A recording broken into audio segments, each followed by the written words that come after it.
Élèves de première S, bonjour. Voici la toute première leçon de l'année, si on suit l'ordre du BO, consacrée aux lentilles minces convergentes. BO, pour ceux qui ne le savent pas, en réalité BOEN, Bulletin officiel de l'éducation nationale, c'est là que l'on définit précisément ce que doit savoir et savoir faire un élève de première S. Dans cette leçon, nous voyons comment construire graphiquement l'image d'un objet et comment reconnaître si une image est réelle ou virtuelle. Commençons par manipuler des sphères. Voici une grande sphère de rayon R1 et une plus petite de rayon R2. Ces sphères sont des objets mathématiques qui peuvent s'interpénétrer, ce qui me permet de créer une zone commune que j'imagine remplie d'un milieu transparent, comme du verre par exemple. Là, j'ai fabriqué une lentille convexe. Si je considère deux sphères de même rayon, je crée alors une lentille biconvexe. Dans le cas où une des sphères a un rayon très grand, une des faces de la lentille paraît devenir plane. Ici, vous voyez, ça devient pratiquement plan. On a ainsi fabriqué une lentille plan convexe. On peut aussi envisager un tel recouvrement des sphères et remplir de matériaux transparents cette partie-là qui clignote. On obtient un ménisque convergent. Toutes ces lentilles sont convergentes, mais en séance de TP, vous utiliserez uniquement la lentille biconvexe, symétrique, plus facile à fabriquer, meilleur marché. Regardez cette distance que je note E. C'est l'épaisseur de la lentille. Si E est beaucoup plus petit que R1 et si E est beaucoup plus petit que R2, on dit que la lentille est mince. Ici, par exemple, il s'agit d'une lentille épaisse car on ne peut pas dire que E soit beaucoup plus petit que R1. Quelques mots sur les lentilles divergentes qui ne sont pas au programme. Cette fois, c'est cette zone-là que je remplis de matériaux transparents et j'obtiens une lentille concave. Avec deux sphères de même rayon, je fais la même chose et j'obtiens une lentille biconcave.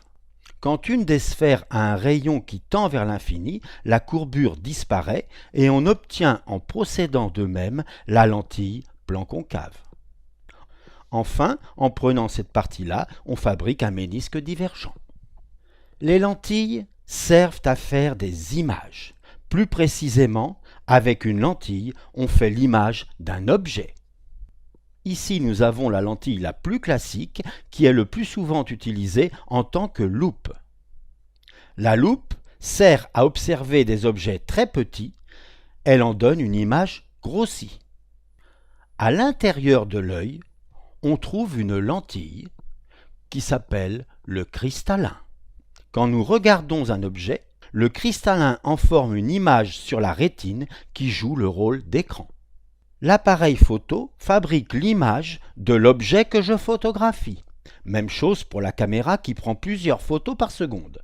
Cet appareil permet d'obtenir sur un écran l'image de l'objet posé sur la plateforme qui est ici. Version plus moderne, ce vidéoprojecteur forme sur un écran l'image d'un objet créé informatiquement. Dans tous ces exemples, la lentille donne une image virtuelle des objets observés. Pour l'instant, retenez qu'une image virtuelle ne peut pas être obtenue sur un écran. Les gouttes de rosée sont des lentilles épaisses, le milieu transparent étant l'eau. Les bulles d'air sont aussi des lentilles épaisses. L'air en est le milieu transparent.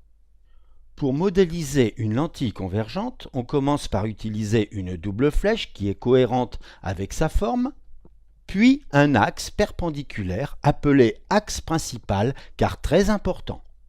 Nous ferons toujours arriver la lumière depuis la gauche et nous orienterons positivement l'axe principal selon le sens de parcours de la lumière. Le point d'intersection entre l'axe et la lentille est le centre optique, noté O.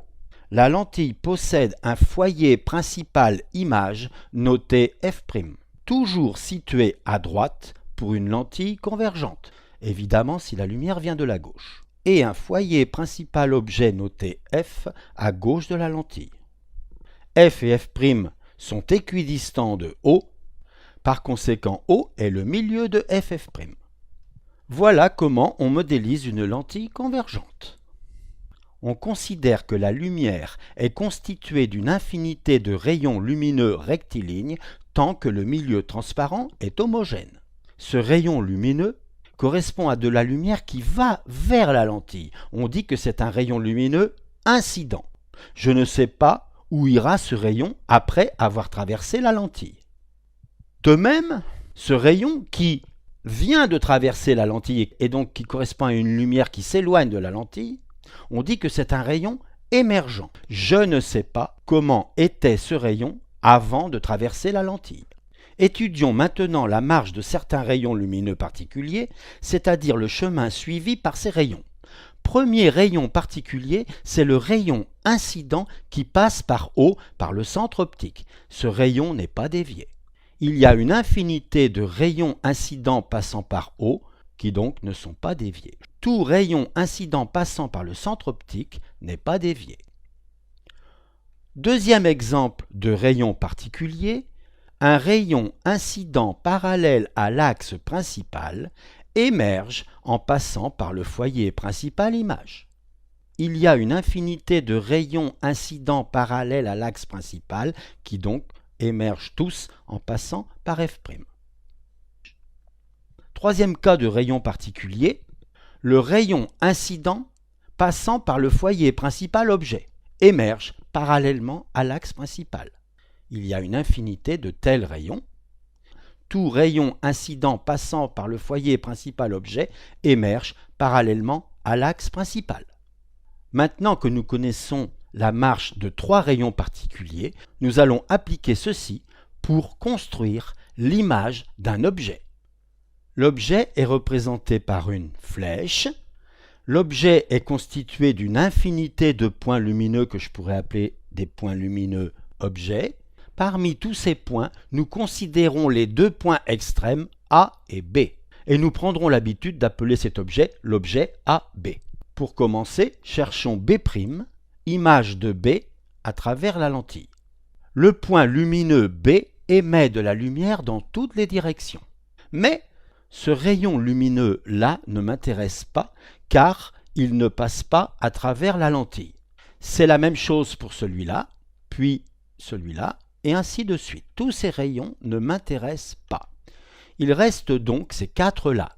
Eh bien, ces quatre-là ne m'intéressent pas non plus, parce qu'aucun de ces quatre rayons ne correspond au cas particulier que je viens de voir, et donc je ne sais pas où vont ces rayons après avoir traversé la lentille. Donc, je les abandonne et je vais donc maintenant utiliser les rayons lumineux dont je connais la marche, c'est-à-dire ceux qu'on vient de voir. Par exemple, le rayon lumineux incident issu de B est parallèle à l'axe principal, je sais qu'il émerge en passant par F'. Je sais aussi que le rayon lumineux issu de B et qui passe par le centre optique O n'est pas dévié. Ça y est, j'ai déjà la possibilité de déterminer la position de B'. B', c'est l'intersection des rayons émergents. Et donc, l'image, la voici. Je présume que l'image est représentée par cette flèche. On détermine l'image A' de A par extrapolation. Et enfin, l'image A'B' de l'objet AB. Je peux procéder exactement comme je viens de faire avec B pour obtenir B' avec ce point-là. Et j'obtiendrai une image ici. Si je prends ce point-là, j'obtiendrai une image là. Et par extrapolation, je vais ainsi trouver l'image A' de A. Et ainsi, l'image A'B' de AB. On peut également vérifier avec un troisième rayon que B' est bien l'image de B. Voilà. Maintenant, où va ce rayon lumineux qui n'est pas justement un rayon particulier dont je connais la marche? Eh bien maintenant, je peux savoir où il va. Il va en B'. Où va ce rayon lumineux? Il va en B'. Et ainsi de suite. Maintenant, nous allons voir comment on reconnaît si on a affaire à un objet ou à une image, et comment reconnaît-on s'il s'agit d'un objet ou une image réelle ou un objet ou une image virtuelle.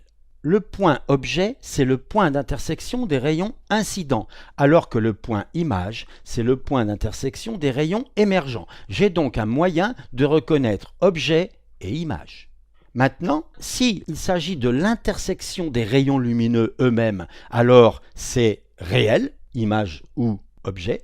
S'il ne s'agit pas de l'intersection des rayons lumineux proprement dit, mais de leur prolongement, alors il s'agira d'un objet ou d'une image virtuelle. Prenons le point B par exemple. B est le point d'intersection des rayons incidents, B est donc un objet. Il s'agit du point d'intersection des rayons eux-mêmes, autrement dit, B est réel. AB est donc un objet réel. Maintenant, B', c'est le point d'intersection des rayons émergents, il s'agit donc d'une image. Et comme ce sont les rayons eux-mêmes qui se croisent en B', alors c'est une image réelle. Voyons un cas particulier d'utilisation d'une lentille, la loupe.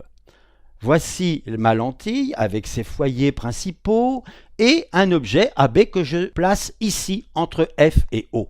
Pour savoir où est l'image, je fais comme d'habitude. Le rayon incident issu de B et parallèle à l'axe principal émerge en passant par le foyer principal image F'. Le rayon incident issu de B et passant par le centre optique n'est pas dévié. Et maintenant, je sais que B' est le point d'intersection des rayons émergents ou de leur prolongement. Ici, je vois bien qu'à droite, les rayons ne se croiseront jamais, mais leur prolongement, à gauche, oui. Et donc, voilà où se trouve l'image A'B' de AB. B est le point d'intersection des rayons incidents, c'est donc un objet, et comme ce sont les rayons eux-mêmes qui se croisent, c'est un objet réel. B' est le point d'intersection non pas des rayons mais des prolongements des rayons émergents. Autrement dit, B' c'est l'image, puisque émergent, mais comme ce sont les prolongements, c'est virtuel. Donc A'B' est une image virtuelle. Comme je vous l'ai dit, une image virtuelle ne peut pas être obtenue sur un écran. Donc pour la voir, je dois mettre mon œil comme ceci. Pensez à la loupe, c'est exactement ce qu'on fait. La leçon est terminée.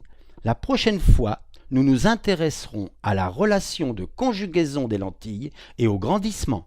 À bientôt!